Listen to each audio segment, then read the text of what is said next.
طالبانو بغلان کې د سمنګانو د ولایتي شورا تختولی وکیل وژلی دی. بغلان کې سرچینې وایي چې وسلوالو طالبانو د سمنګان ولایت د ولایتي شورا غړی له یو بل کس سره یو ځای تر تختولو یوه ورځ وروسته وژلی او د دواړو وژل شوو جسدونه د بغلان سمنګان په لاره نن اچولي دي.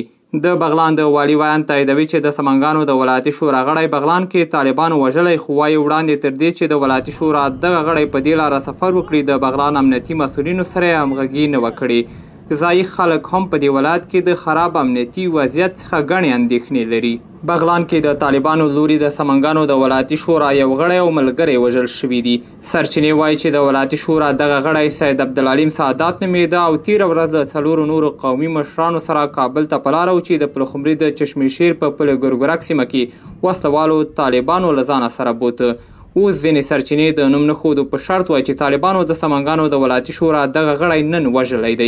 د بغلان د والي ویاند وایي د ولایتي شورا د غړي د جسد سره یو ځای د پلخمري سمنګانو په لاره یو بل جسد هم موندل شوی دی. امنیتي او کشفي ارګانونه هم سبایي موږ ته دا راپور راکړ چې د چشمشیر په سیمه کې 2 مړي پیدا شوي دي چې ښایي د دوی منځ کې هم د سمنګانو د ولایتي شورا غړی هم وي.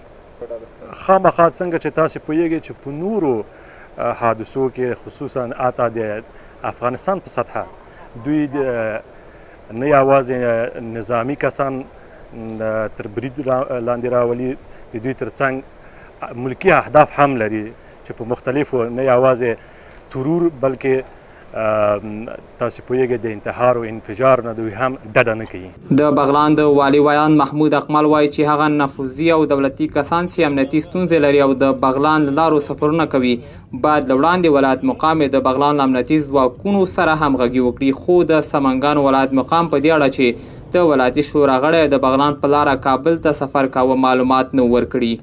موږ د نورو ولایاتو او هغه ولایت چې موږ په څنګ کې انورزي کرښې لري د دوی د مسؤلینو څخه غواړو چې کله د دوی مقامات او هغه کسان چې د دې لارې څخه تیریږي باید د بغلان د ولایت څخه دوی همغږي وکړي. چې پرون کومه پیښه چې د چشمشیر په سیمه کې رامنځته شوی موږ په دې پیښه باندې ډېر مدني فعالان هم بغلان ولایت کې د نامنیو له زیاتوالي شکایت لري.